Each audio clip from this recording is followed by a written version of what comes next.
Primera de Pedro capítulo 3, versículo 15.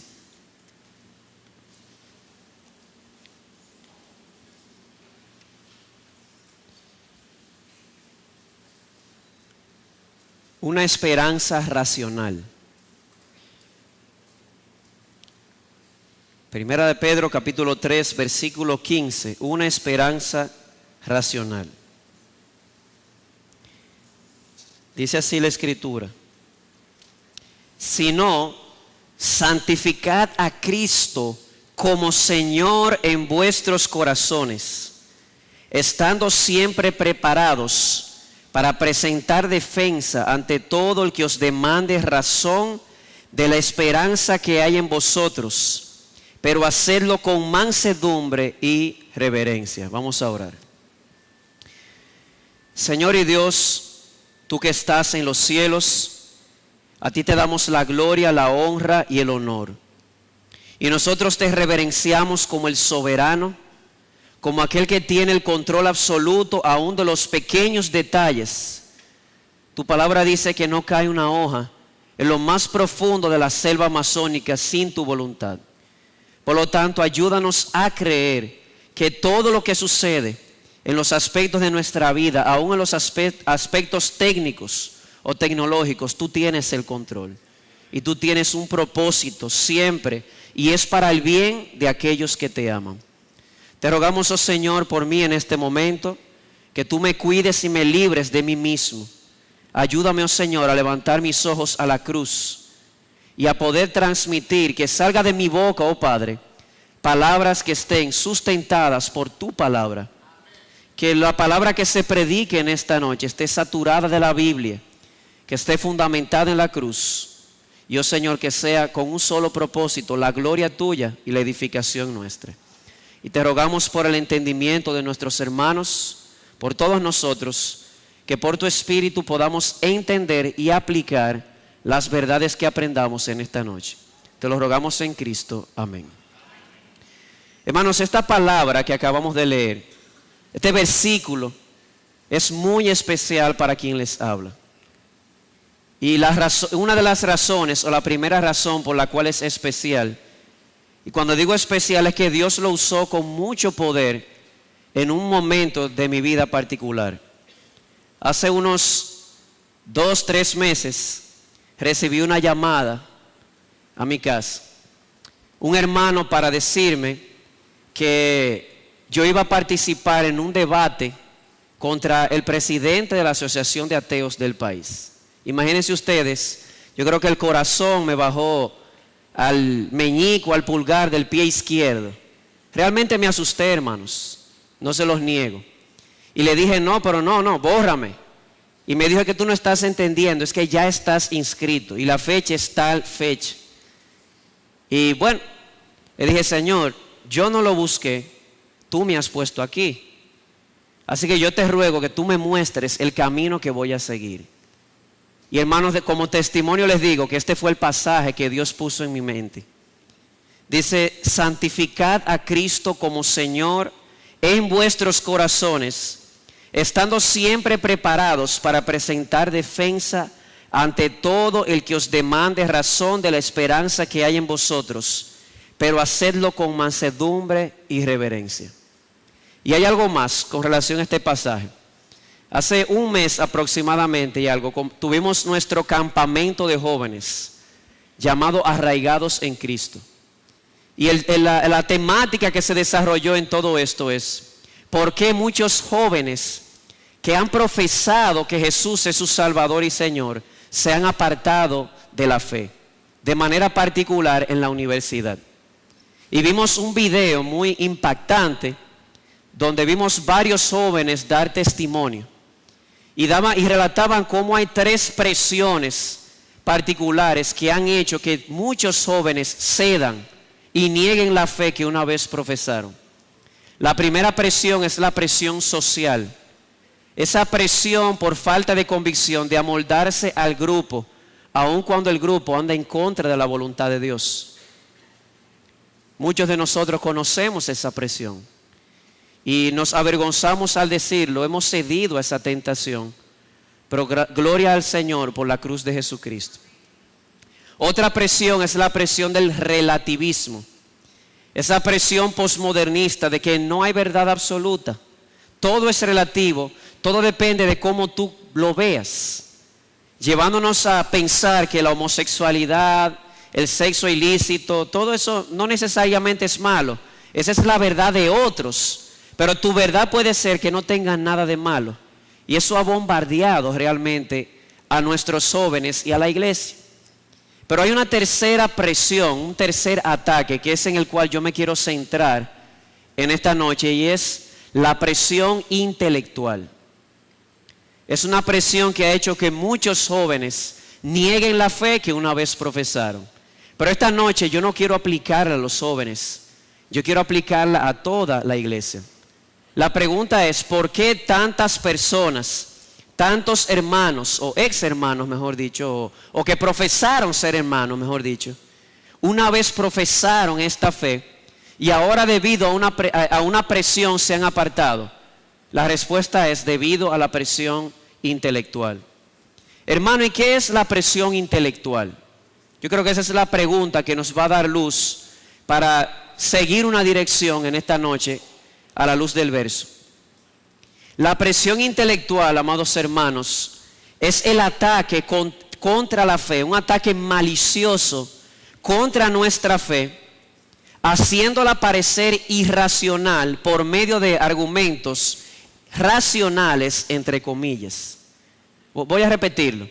El ataque intelectual es aquel ataque malicioso contra nuestra fe, haciéndolo parecer como irracional, usando, entre comillas, argumentos racionales, que al final sabemos que no son racionales para nada.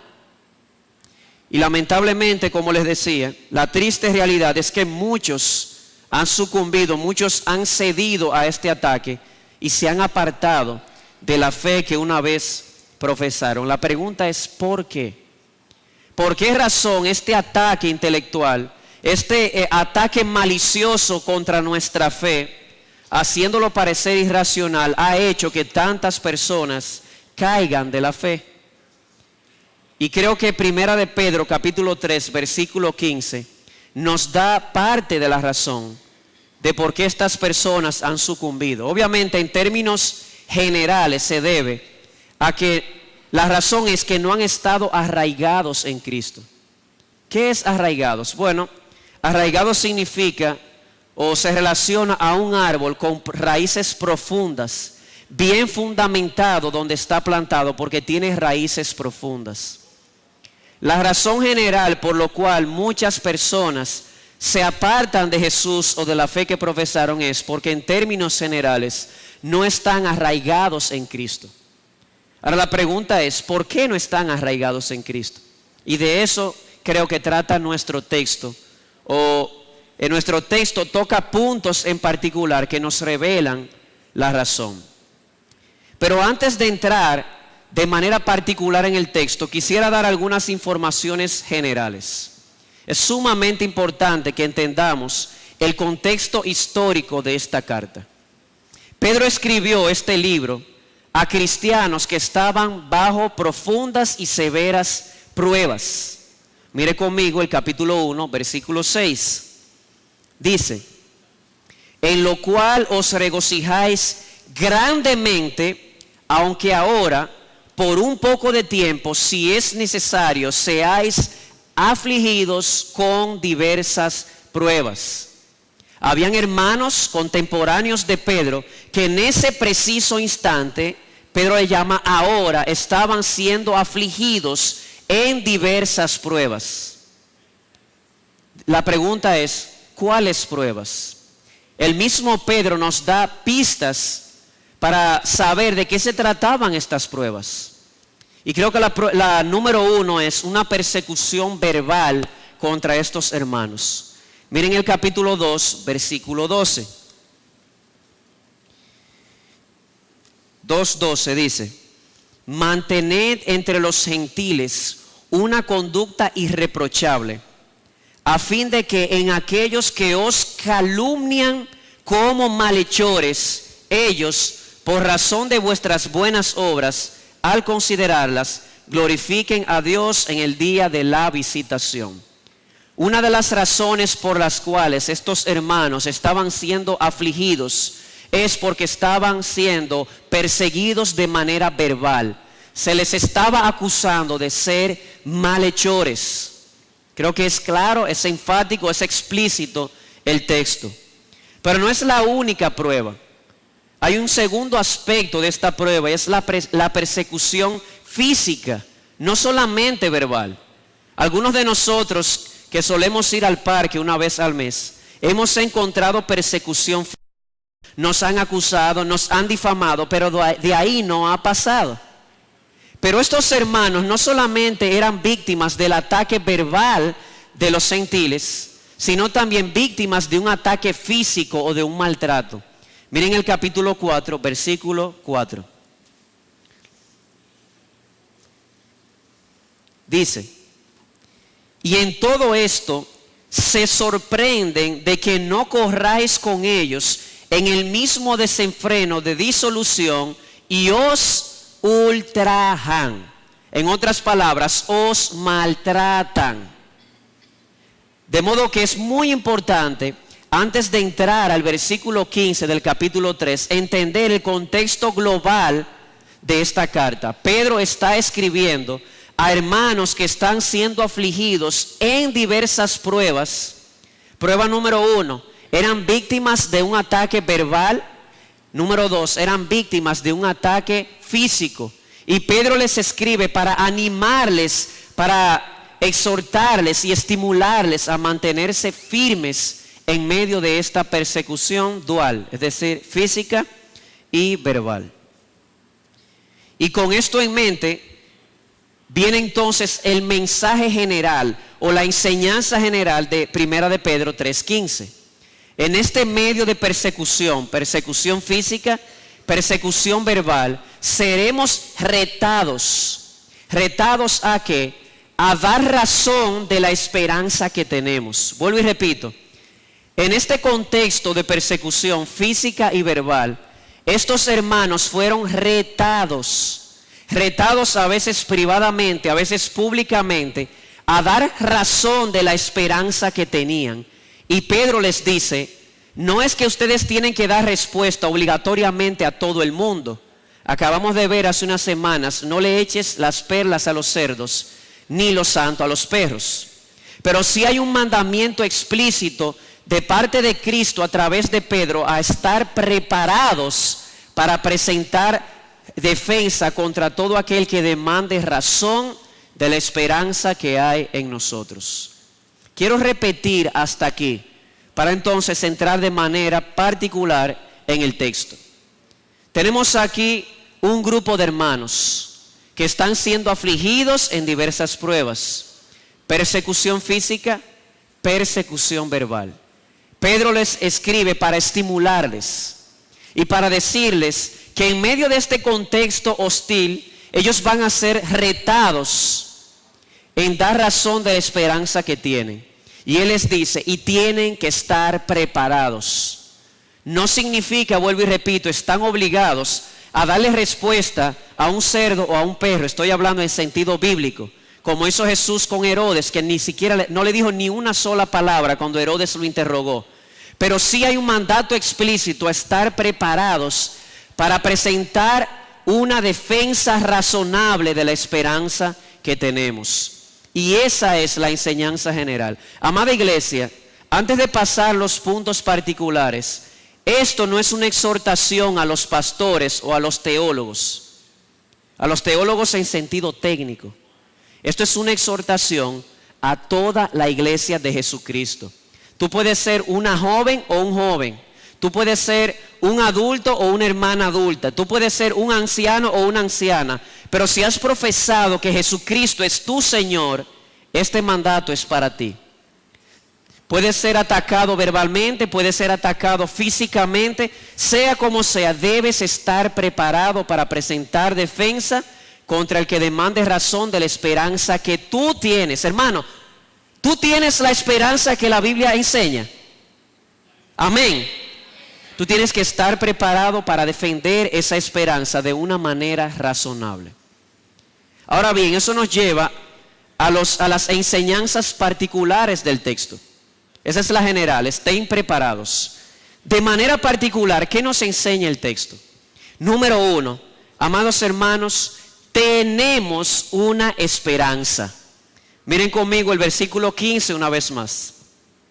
Santificad a Cristo como Señor en vuestros corazones, estando siempre preparados para presentar defensa ante todo el que demande razón de la esperanza que hay en vosotros. Hermano, tú tienes una esperanza, yo tengo una esperanza, hay una esperanza en nosotros. ¿Qué es esperanza? Bueno, la palabra esperanza viene de la palabra esperar. Obviamente, ¿verdad? Se parece mucho el término. Esperar algo que todavía no tengo en mis manos, porque si lo tuviera, ya no fuera esperanza. Esperanza significa, tiene que ver con esperar algo, con ansias, con mucho deseo, algo que yo entiendo que me va a dar satisfacción, deleite y gozo, pero algo que todavía no tengo en el momento, porque si lo tuviera ya no fuera esperanza. Hay una esperanza que tú tienes, amado hermano.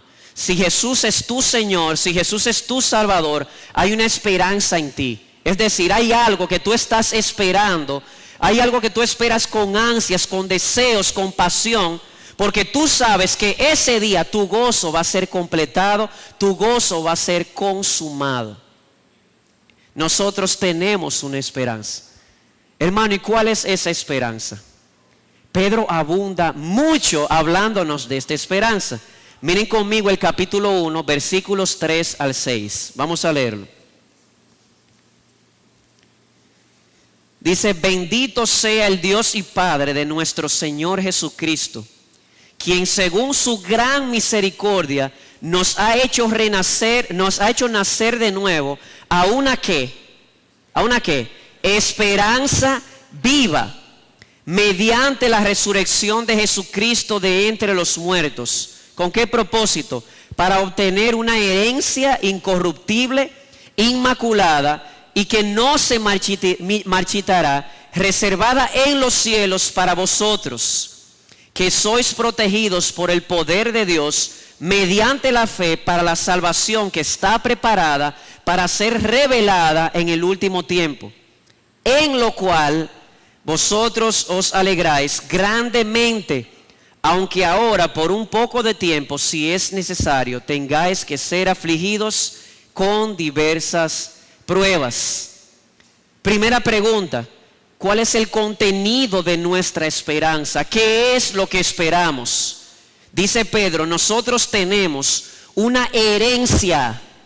Nuestra esperanza es una herencia, y no una herencia corruptible. Es una herencia incorruptible, inmaculada, y no puede marchitarse. Y es triste ver cómo tantas personas luchan, cómo tantas personas madrugan, se levantan temprano, se acuestan tarde, para obtener un tesoro, o que la polilla o el orín lo van a corromper, o que los ladrones se lo van a robar. Hermano, tú tienes una esperanza y nadie te la puede robar. Es una herencia inmarchitable, inmarcesible, incorruptible. Es una herencia segura, es un tesoro celestial que ni la polilla lo puede corromper, ni tampoco el óxido, ni ningún ladrón te lo puede quitar en esta vida. Así que, ¿qué es lo que esperamos? Esperamos una herencia inmarchitable, inmarcesible, incorruptible en los cielos. La pregunta es, ¿cuál es el origen de esta esperanza? Esta esperanza es razonable, pero no es racionalista. Hermano, ¿y qué es eso? El racionalismo es una filosofía que no tiene a Dios realmente, que al final reza que el árbitro final es la razón del hombre y no la Biblia. ¿Me llevan lo que estoy diciendo? El racionalismo dice que el árbitro final de todas las cosas es la razón, no la revelación. Nuestra esperanza no está enraizada en la razón del hombre, está enraizada en la revelación de Dios.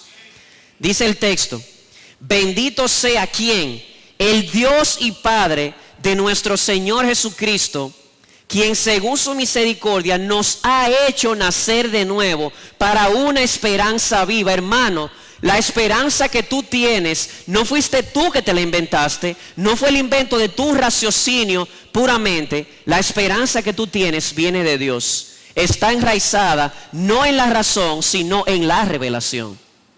Y repito, yo no estoy diciendo que no sea racional. Es racional, como vamos a ver. Lo que estoy diciendo es que el origen de nuestra esperanza no está en el hombre, está en Dios. Fue Él quien te hizo nacer de nuevo para esa esperanza, que no es una esperanza muerta, sino una esperanza viva. Además, esta esperanza que tenemos de esta herencia inmarchitable, inmarcesible, inmaculada, que está enraizada, que tiene su origen en Dios mismo, es una herencia que está fundamentada en el Evangelio. Miren conmigo el versículo 3. Dice: bendito sea el Dios y Padre de nuestro Señor Jesucristo, quien según su gran misericordia nos ha hecho nacer de nuevo a una esperanza viva. ¿Mediante qué? Mediante la resurrección de Jesucristo de entre los muertos. La pregunta es, ok, yo tengo una esperanza que nadie me puede quitar. Esa esperanza se origina en Dios, pero la pregunta es, ¿por qué? ¿Por qué razón me ha de dar esa herencia? La razón no está en ti tampoco, hermano. La razón por la cual hemos de heredar esta esperanza no está en algo que hayamos hecho, está en algo que Jesús hizo hace 2000 años. Nuestra esperanza se basa en que Jesús murió en la cruz, fue sepultado y al tercer día resucitó victorioso de entre los muertos. ¿Sabes por qué tienes una esperanza viva? Porque tienes un Cristo vivo. Él murió, Él fue sepultado, duró 3 días en el corazón de la tierra, pero fue levantado por el poder del Dios Trino, fue resucitado, fue ascendido a los cielos, está sentado a la diestra del Padre. Amados hermanos y amigos, Jesús vive, Él vive, y por su resurrección tú tienes una esperanza viva. No es una esperanza muerta, es una esperanza viva. Una herencia que nadie te puede quitar, que viene de Dios y que está fundamentada en el Evangelio. Además, esta esperanza apunta a gloria. ¿Cómo así, pastor, que apunta a gloria? Como decíamos, es algo que todavía tú no tienes. Lo recibirás el día en que Jesús se manifieste. En el día en que Jesús sea revelado, en aquel día, como dice la Escritura, en que el cielo se enrolle como un pergamino y Cristo aparezca glorioso en las nubes. Y Él ante su voz potente hará que los muertos en Cristo resuciten y ese cuerpo incorruptible sea vuelto incorruptible. Ese cuerpo mortal se ha vuelto en un cuerpo inmortal. De modo que la esperanza que tenemos apunta a la gloria, como dice el versículo 5. Para la salvación que está preparada para ser revelada en el último tiempo. Y más adelante dice, para el día en que se manifieste nuestro Señor Jesucristo. Ese día, cuando Jesús aparezca por segunda vez, y va a aparecer en gloria, tú, si has muerto, amado hermano, vas a resucitar con un cuerpo incorruptible, un cuerpo inmortal. Pastor, y si estoy vivo, vas a ser transformado y vas a recibir un cuerpo incorruptible, inmortal, para habitar en una tierra libre de toda corrupción.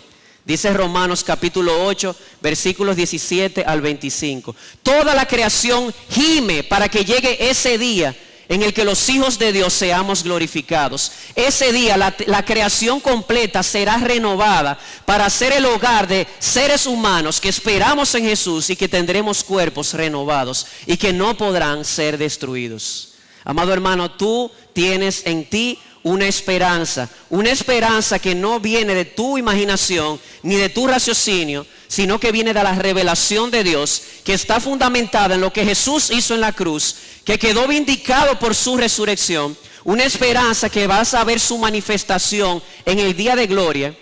Y hay algo más, una esperanza que influye en nuestras vidas ahora. Sí, yo la voy a recibir cuando Cristo venga, pero esa esperanza que recibiré cuando Cristo venga se va a manifestar en mí, aquí y ahora. Hermano, en ti, aquí y ahora. Mira el versículo 6. En lo cual, pregunto, cuando él dice en lo cual, ¿de qué está hablando? ¿De qué? De la esperanza de la cual él viene hablando. En lo cual os regocijáis grandemente, aunque ahora por un poco de tiempo, si es necesario, seáis afligidos con diversas pruebas. Y la pregunta es, ¿cómo influye esa esperanza futura en mí ahora? Bueno, yo sé por el texto que no es quitándote las aflicciones. Dice, aunque ahora seáis afligidos en diversas pruebas. La esperanza de gloria que tú y yo tenemos no nos quita nuestras pruebas, pero nos da gozo para sobrellevar las pruebas y las aflicciones. En lo cual, es en eso que yo me gozo. Vosotros os alegráis grandemente, mientras ahora son afligidos o sois afligidos en diversas pruebas. Hermanos, la gloria, la esperanza de gloria produce gozo en nosotros, produce consuelo en nosotros, aquí y ahora, sin importar cuál sea la prueba por la cual tú estés pasando. Permíteme leerte esto, del libro Cristo el Incomparable de John Stott. Este es el testimonio de una joven llamada Joni Eareckson Tada, una ex atleta que el 30 de julio de 1967 por un accidente quedó cuadraplégica. ¿Qué es eso? Tuvo un accidente y ya por ese accidente no puede moverse del cuello hacia abajo, solamente la cabeza. Y oigan cómo esa esperanza de gloria influyó en ella para darle gozo en el momento presente, aun cuando no podía mover ni siquiera un meñique. Oigan esto, Joni nos relata su experiencia en una convención cristiana en la que el orador o el predicador al final de su mensaje pidió que la audiencia se arrodillara para orar. ¿Me llevan la idea? Esta mujer no puede mover nada del cuello hacia abajo, ama a Cristo con pasión. El predicador dice, ahora les voy a pedir que se arrodillen para orar. Ella no puede arrodillarse. Yo ni miraba cómo lo hacían, pero por supuesto ella no podía, de modo que fue incapaz de contener las lágrimas. Era algo especialmente difícil para ella, ya que había crecido en la iglesia reformada episcopal, donde estaba acostumbrada a arrodillarse para orar. Hasta aquí todo parece tristeza. Oye ahora, entonces se acordó de la resurrección. Y estas son sus palabras. Allí sentada recordé que en el cielo podré saltar, bailar, levantar mis piernas y hacer aeróbicos. Y aunque estoy segura de que Jesús se deleitará viéndome andar de puntillas, hay algo que pienso hacer que seguramente le gustará más. Si es posible, en algún lugar y antes de que comience la fiesta, antes de que los invitados sean llamados a la mesa del banquete en las bodas del Cordero, lo primero que pienso hacer con mis nuevas piernas de resurrección es caer sobre mis rodillas glorificadas. Me arrodillaré en silenciosa gratitud a los pies de Jesús. ¿Quieres saber cuál es tu esperanza? Esta es tu esperanza. Una esperanza de una herencia eterna que nadie te puede quitar. Una herencia basada en la revelación de Dios. Una herencia que viene por la resurrección de Jesucristo entre los muertos. Y que aunque es una esperanza futura, influye en tu vida ahora. No sacándote de las pruebas, sino dándote gozo para que puedas sobrellevar las pruebas. Aun cuando andes cuadraplégica como la hermana Joni Eareckson. Fíjense cómo ella mirar su esperanza de gloria cuando ella resucite, le dio gozo en este momento tan triste, cuando se recuerda a sí misma que no puede mover ni un dedo meñique. Y este es un punto importante, hermanos, porque si tú tienes esa esperanza, si tú la tienes dentro de ti, tarde o temprano se va a hacer visible. Tarde o temprano va a ser evidente para los que te ven. Imagínate tú en medio de una persecución, en el mismo centro del Coliseo romano, te dicen, niega a Cristo y di que César es Señor, o te van a devorar las fieras.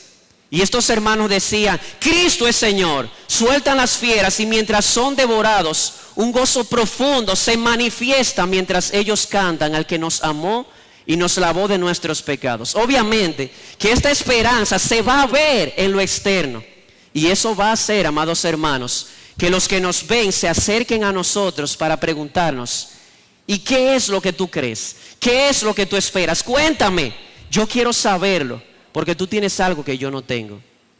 Y ese fue el testimonio de nuestro amado hermano Máximo Sid, allá en Washington, mientras moría en un hospital como un conejillo de indias. Hermanos, nuestro hermano moría de una enfermedad que no tenía cura hasta el momento. Sin embargo, uno de los más ilustres doctores entra a su habitación, cierra la puerta, cae de rodillas y le dice, tú te estás muriendo, pero tú tienes algo que yo no tengo. Dime qué es lo que tienes. ¿Sabes qué tenía el hermano Máximo? Una esperanza. La esperanza que tú y yo tenemos y que nada ni nadie nos la puede quitar. Y tú, hermano, tienes que estar preparado para presentar defensa cuando te digan cuál es la esperanza que tienes. Ese es el mandato de Cristo a través de Pedro. Tu esperanza se va a hacer visible. Si esa esperanza está en ti, se va a hacer visible. Y créeme que se van a acercar a ti y te dirán, hay algo que tú tienes que yo no tengo y yo lo deseo. Qué tremenda oportunidad para predicar el evangelio que abrazamos, para predicar la esperanza que acariciamos desde ahora. Así que la primera verdad particular que el texto nos enseña es que tenemos una esperanza de herencia eterna que está enraizada en la revelación de Dios, que se fundamenta en el evangelio de Jesucristo, que es futura, pero que sin embargo se manifiesta en el presente, no sacándonos de las aflicciones, sino dándonos gozo en el medio de las aflicciones, gozo que se va a hacer evidente y va a hacer que otros se acerquen a preguntarnos. Pero aquí quiero llevarles al punto del inicio. ¿Por qué tantas personas sucumben de aquella fe y aquella esperanza que profesaron? ¿Por qué se apartan? Hermanos, si vamos al texto, una de las razones por las cuales muchos se apartan de Jesús ante la presión intelectual es porque no conocen su esperanza. Tú quieres presentar una defensa razonable ante los que te preguntan, tú debes conocer tu esperanza. Si no la conoces, no la puedes vivir. Si no la conoces, no puedes defenderla ante aquellos que demanden razón de ella.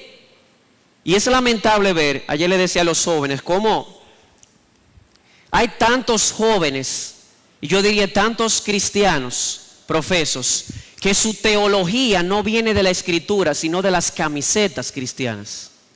Es una tristeza. Todo lo que saben de teología viene de las camisetas cristianas que nos ponemos. Y hermanos, yo no tengo nada en contra de la camiseta. Lo que estoy haciendo es un urgente llamado a que conozcas tu esperanza. Pero tu esperanza no está enraizada en las camisetas, está enraizada en la palabra de Dios. La teología no es solamente para los hombres de la iglesia, la teología es para todos los cristianos. La teología es para todos nosotros. Yo oro con todo mi corazón que nosotros como iglesia podamos sumergirnos en la palabra de Dios y extraer nuestra esperanza de ella y no de las camisetas. Y creo que hasta ahora, para elogio vuestro lo digo, esta iglesia tendrá sus defectos, pero creo que está enraizada en la palabra de Dios. Creo que esta iglesia ama la palabra de Dios y conoce la esperanza que tiene. Así que nuestra oración es que puedas defenderla cuando demanden razón de ella en tu vida. Así que primera enseñanza particular, tenemos una esperanza. Segunda cosa que Pedro nos dice allí, o segunda lección particular, nuestra esperanza es razonable. Yo dije no racionalista, pero es razonable. Vamos a leer de nuevo. Dice, santificad a Cristo como Señor en vuestros corazones, estando siempre preparados para presentar defensa ante todo el que os demande ¿qué? razón de la esperanza que hay en vosotros. Dicho de otra manera, la esperanza que tenemos es una esperanza razonable. Es como la zapatilla de la Cenicienta. Pastor, ¿y qué es eso? Ustedes todos conocen esa caricatura, la Cenicienta, o muchos de nosotros, la mayoría. La Cenicienta está en una fiesta con un vestido de realeza, pero resulta que el trato era que eso solamente sería hasta las 12 de la noche. Cuando empieza a sonar la campana, ding, ding, de medianoche, sale corriendo porque no quiere que el príncipe la vea desgreñada y en trapos y descalza. Pero resulta que en su ajetreo deja un zapato en el piso y se va. El príncipe, anhelando pasar un poquito más de tiempo con su princesa, toma la zapatilla y al otro día comienza a probar la zapatilla en el pie de todas las mujeres de su reino. Y resulta, hermanos, que hubo solamente un pie en el cual encajó esta zapatilla. Pastor, ¿a dónde usted nos lleva? ¿Sabes por qué nuestra esperanza es razonable? Porque es la única esperanza que encaja con los anhelos del corazón del ser humano. La única esperanza razonable en todo este mundo es la esperanza cristiana. Y si no, yo te reto. Si aquí hay amigos que dicen, ¿y por qué tú dices eso? Del otro lado del mundo hay como 25 religiones diferentes. Yo te reto. ¿Quieres analizar su esperanza? Es tu esperanza la de los budistas, que esperan un día desaparecer y fundirse en el universo, dejar de existir, en otras palabras. O tal vez tu esperanza es la de los hindúes, seguir reencarnando. Si te portaste mal, tal vez reencarnas en una cucaracha, quién sabe.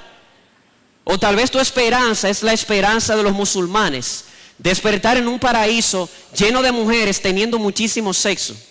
Tal vez esa es tu esperanza. O tal vez tu esperanza es la esperanza atea. ¿Cuál es? Que no hay esperanza, que todo termina aquí.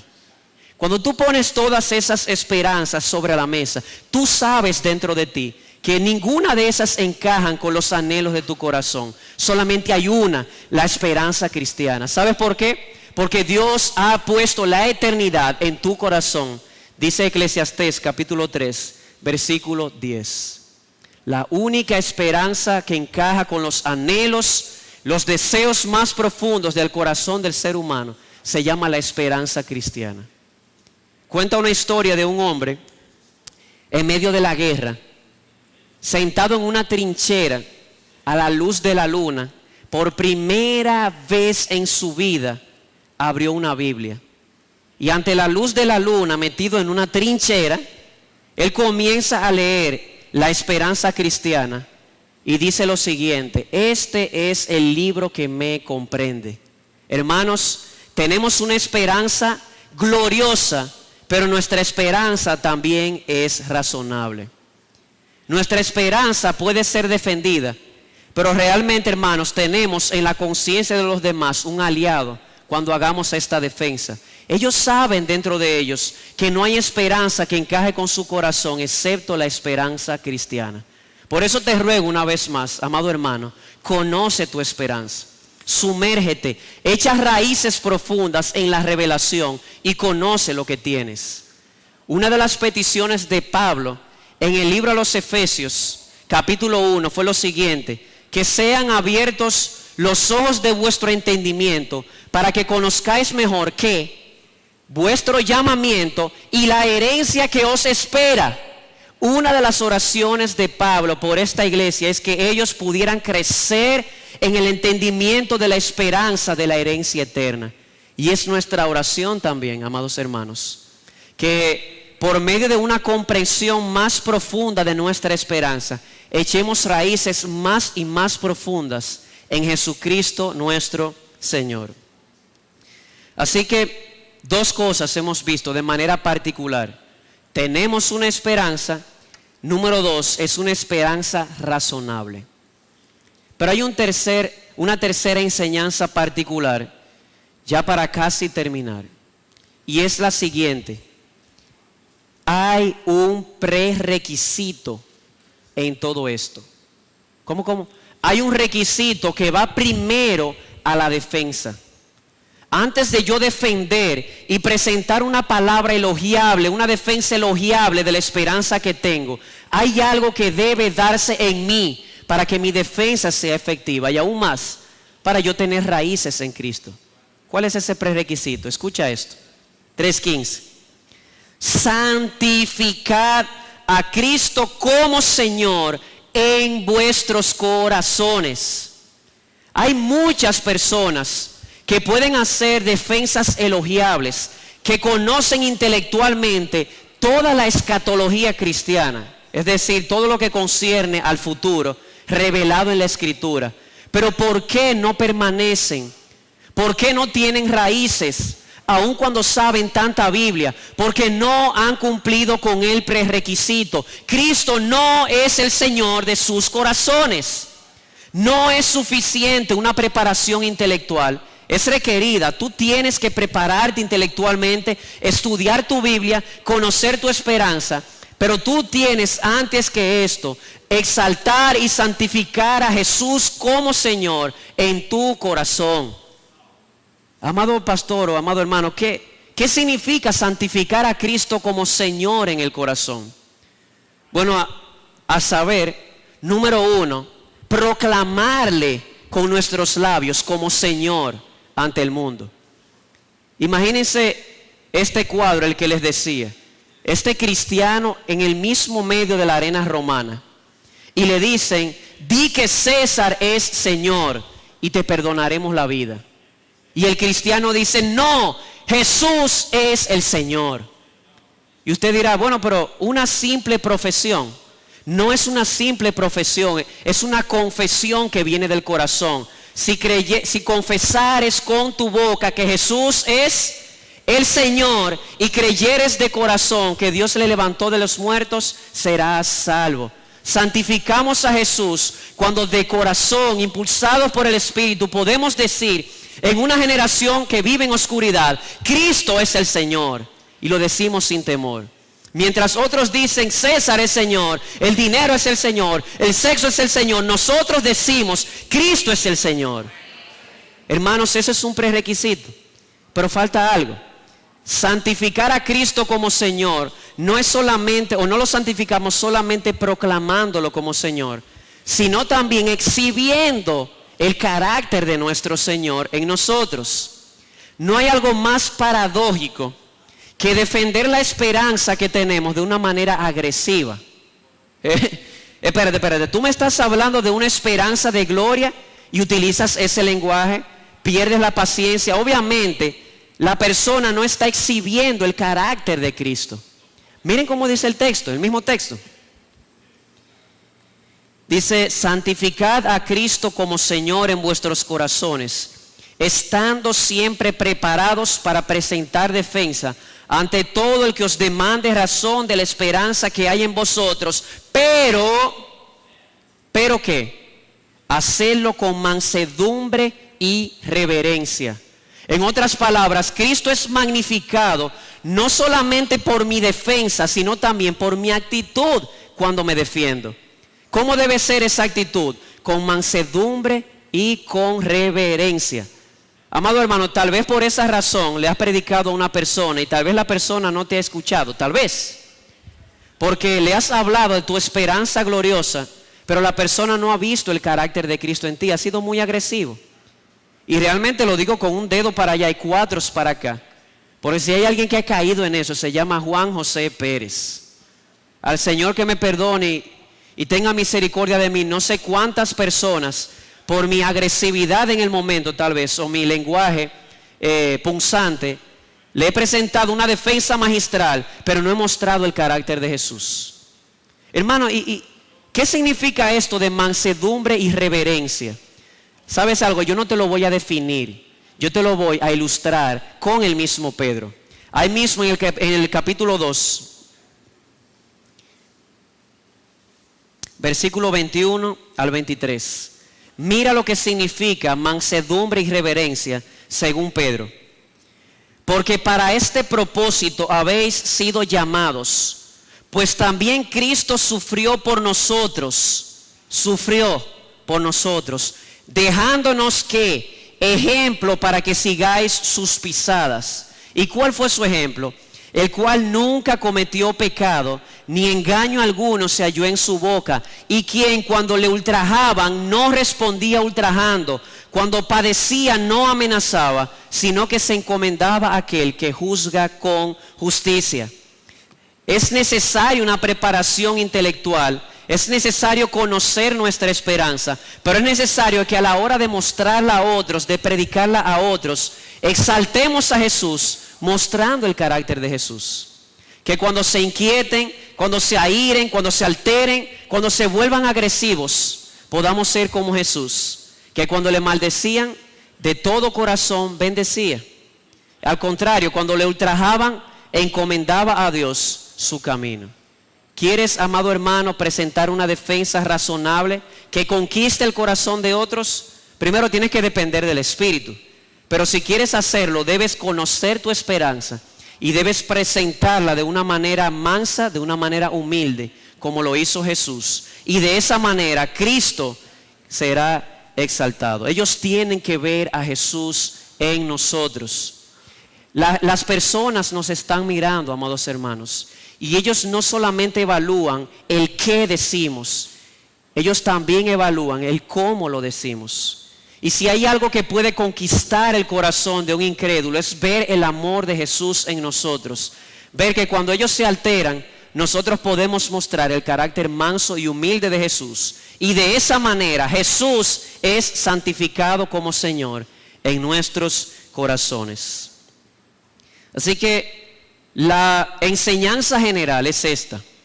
En medio de la persecución seremos retados a presentar una defensa razonable de lo que creemos y debemos estar preparados. 3 enseñanzas particulares.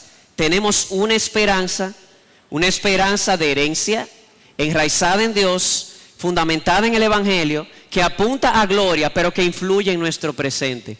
Esa esperanza no solamente es gloriosa, número 2, también es razonable. Es la única esperanza que encaja con los anhelos profundos del corazón. Pero hay un prerequisito en todo esto. Jesús debe ser santificado como Señor en nuestros corazones. ¿Cómo? Proclamándole como el Señor de nuestra vida. Y segundo, mostrando que Él es el Señor de nuestra vida. Mostrando su carácter en nosotros.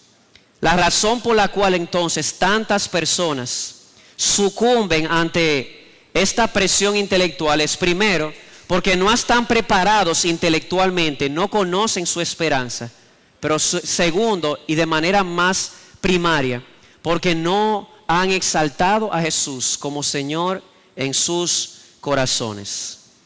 Así que a manera de aplicación, amado hermano, ¿cómo puedes estar arraigado en Cristo de tal manera que ante el ataque intelectual tú puedas permanecer firme? Tú necesitas una doble preparación. Necesitas prepararte intelectualmente, conocer la esperanza que tienes. Número 2, necesitas prepararte espiritualmente. ¿Cómo? Que Cristo gobernando tu vida, de tal manera que en tu vida se manifieste la conducta de nuestro Señor Jesucristo. Se manifieste su carácter en nosotros. Así que una preparación intelectual y una preparación espiritual. Conocer la esperanza que tenemos para presentarla de una manera razonable, pero sobre todas las cosas, santificar a Jesús como Señor en nuestros corazones. Y a ti, amado amigo, que nos visitas, que no conoces de Cristo, déjame hacerte una pregunta. ¿Cuál es tu esperanza? ¿Cuál es? Yo tengo una. Y todo el pueblo de Dios aquí reunido tiene una esperanza viva, fundamentada en un Cristo vivo. Ahora yo te pregunto, ¿cuál es tu esperanza? ¿Es tu esperanza la de los budistas? ¿De un día desaparecer y fundirte en el universo? ¿Es tu esperanza tal vez reencarnar en un ser superior? ¿Es tu esperanza la de los musulmanes aparecer en un paraíso lleno de mujeres y teniendo sexo con una y con otra y con otra toda la eternidad? ¿Es tu esperanza la del ateísmo, donde no hay esperanza? Dicen que esta es la única vida. Yo tengo esta noche una noticia para ti, una buena noticia. Hay una y solamente una esperanza que puede encajar con los anhelos de tu corazón. Yo sé que en tu corazón tú andas buscando algo más que existir. Porque si somos sinceros, hasta el perro de mi casa existe. Tú andas buscando vivir. Jesús dice que Él vino al mundo a morir para darnos vida y darnos vida en abundancia. Esta es la vida eterna, que conozcas al único Dios verdadero y a Jesucristo, su Hijo amado. Así que no pierdas tu tiempo abrazando esperanzas que al final te van a desilusionar.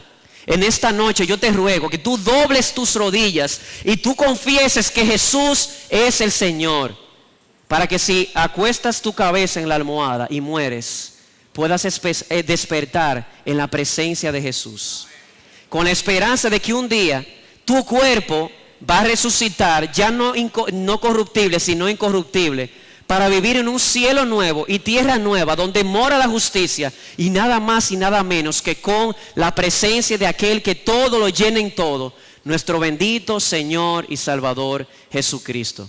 Amados hermanos, bendito sea nuestro Señor Jesucristo. A Él sea la gloria.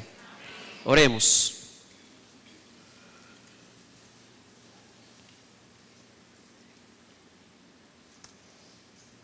Oh Padre, gracias. Gracias primero porque cuando estábamos muertos nos hiciste nacer de nuevo por tu Espíritu y soberanamente. Y gracias porque nos hiciste nacer de nuevo para una esperanza viva, porque Cristo está vivo. Gracias por su muerte en la cruz. Gracias por vindicarle, levantándole de entre los muertos y mostrándole a todo el universo que tú aceptaste el pago que Él hizo en la cruz del Calvario por nuestros pecados. Gracias, oh Señor, por el gozo que en tu Espíritu nos permites tener cuando miramos esa esperanza. Te rogamos, oh Padre, que nuestra visión de la gloria venidera nos ayude a vivir ahora en este presente siglo de una manera sobria, justa y piadosa, renunciando a la impiedad y a los deseos mundanos, para gloria tuya y para el gozo y el beneficio nuestro. Y que si hay alguien aquí en esta noche que no tiene esperanza, no le dejes salir así, oh Señor. Sales al encuentro, muéstrales en sus corazones por el Espíritu la belleza de Jesús, la belleza de esta gloriosa esperanza, de tal manera que salgan de aquí con la esperanza que tú das. Que puedan abrazar a Jesucristo como su Salvador, creer con todo su corazón que tú le levantaste de entre los muertos, que puedan confesar con su boca que Él es el Señor, para gloria tuya. Padre, ayúdanos a reflexionar en estas cosas y estar preparados para presentar defensa cuando demandan razón de la esperanza que tenemos. Te lo rogamos en Jesucristo. Amén.